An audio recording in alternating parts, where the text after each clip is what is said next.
राक्षस विधि से मेरा हरण कर कर ले जाइए। मानो भगवान के मन में आए कि हम तुम्हारा हरण करने के लिए आए, तुम कहां मिलोगी हमको?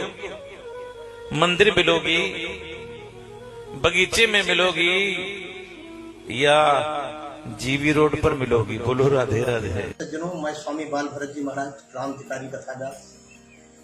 अभी सोशल मीडिया पर एक महोदय का एक वक्ता, आजकल वक्ताओं के चींटी कीड़े मकोड़े जैसे भरमार हो गई है ना, और वह बड़े पुराने वक्ता माने जाते हैं पोगा पंथियों के समाज में, इन धन पशुओं के समाज में, जो बहुत पुराने वक्ता माने जाते हैं। मैं तो शौक रह गया, मैं तो एक अवाक रह गया कि मैं तो समझता था कि कोई अध्ययन होगा, कुछ जानकारी होगी। नाम है इनका डॉक्टर संजय कृष्ण सलिल, वृंदावन के एक वक्ता है। डॉक्टर पता नहीं किस चीज के डॉक्टर है, विद्या बारिद वाले डॉक्टर तो लगते नहीं, जो हमारे यहाँ विद्वान लोग विद्या बारिद करते थे, जिसको इंग्लिश में पीएचडी कहा जाता है। ये कोई मरहम पट्टी वाले, फोड़ा फुंसी वाले, झोला छाप तो डॉक्टर रहे होंगे वो डॉक्टर, वो लोग भी लिखते हैं। उन्होंने रुक्मिणी जी, माता रुक्मिणी और श्री द्वारिकाधीश के प्रति एक ऐसी इस व्यक्ति ने, इस ढोंगी व्यक्ति ने इतने अभद्र भाषा का प्रयोग किया है कि रुक्मिणी जी ने पत्र लिखा था कि आइए राक्षस विधि से हमारा हरण करके ले चलिए। तो भगवान ने कहा कि ये धूर्त कह रहा है कि भगवान ने कहा कि कहां पर मिलेंगे? मंदिर में मिलेंगे, सरोवर पे मिलेंगे, जीबी रोड में मिलेंगे। जीबी रोड जैसा गंदा शब्द मैं तो गया नहीं। ये डॉक्टर संजय कृष्ण सलिल को, ये भाई संजय कृष्ण जी, आप जीबी रोड के बारे में रिसर्च करके डॉक्टर बने हैं क्या? है? हम तो समझे कि आप श्रीमद् भागवत की रिसर्च किए होंगे, खोज किए होंगे, तब आप विद्या बारिद बने होंगे। लेकिन विद्या बारिद तो क्या, आप तो विद्या बारूणी के लायक भी नहीं है। एक जीबी रोड का इतना बड़ा अनुभव तुम्हें कब से हो गया? जीबी रोड पे मिलेंगे माता श्री रुक्मिणी के प्रति, और आपकी अभद्र भाषा और बेवकूफी भरी भाषा, गैर जिम्मेदाराना भाषा सुन करके तो लग रहा है कि भागवत की एक पंक्ति आपने नहीं पढ़ी। माता रुक्मिणी ने जो पत्र लिखा था भगवान श्री कृष्ण को, एक बार तुम चश्मा लगा के यदि वही श्लोक पढ़ लेते कि श्रुत्वा गुणान, माता श्री रुक्मिणी ने भगवान के रूप पर प्रसन्न होकर के उनसे विवाह करने की तैयारी नहीं की थी। माता श्री रुक्मिणी ने कहा था श्रुत्वा गुणान भुवन सुंदर श्रवणताम ते निर्विश्य कर्ण विवरैर हरतोंगतापम।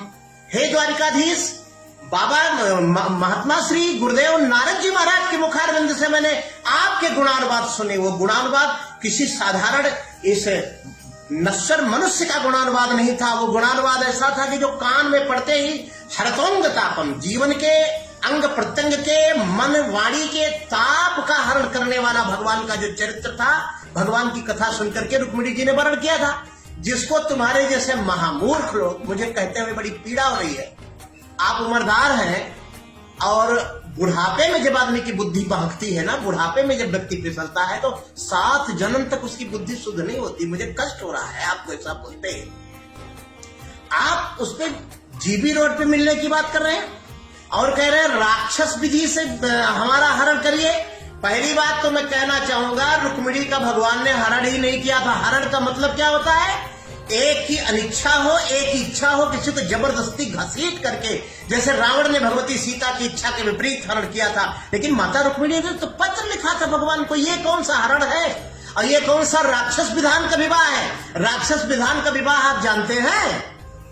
चश्मा लगाइए और तुलसी बाबा के रामायण, भागवत तो पढ़ नहीं सकते हैं?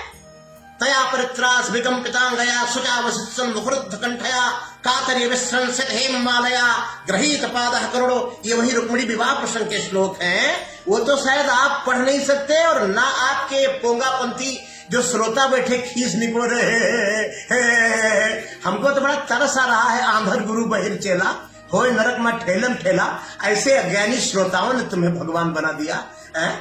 जमाने को सवेरे की किरण हमने दिखाई थी। ये फतवा है कि हम शेख चिल्ली को खुदा समझे? तुम्हारे जैसे लोग भगवान बने जा रहे हैं। तो यदि आपने पढ़ा होता भागवत, तो कहीं ऐसी आशा तो नहीं कि आप भागवत के श्लोक पढ़ सकते हैं। चश्मा लगाकर गोस्वामी जी महाराज की चौपाई पढ़ लीजिए। देव जक्ष गंध असुर राक्षस विधि से हरण कैसे होता है?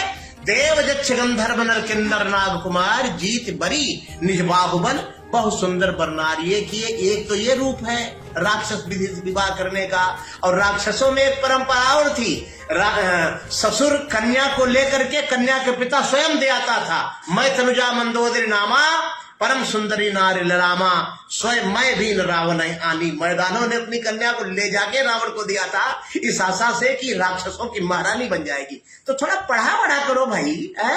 अब ये ब्रजवासियों ने कैसे बर्दाश्त कर लिया? ब्रजवासी तो अपने इष्ट के सम्मान के लिए मरने मारने पर उतारू हो जाते हैं। मैंने कई लोगों को देखा, कई बड़े बड़े मठाधीशों की जबान फिसली थी, लेकिन ब्रजवासियों ने पहले तो ब्रजवासियों को मैं नमन करता हूं, प्रणाम करता हूं, उनको औकात में ला दिया बड़े बड़े मठाधीशों को, जिन्होंने भगवान कृष्ण के बारे में उल्टा सीधा बोला था, इधर उधर बोला था।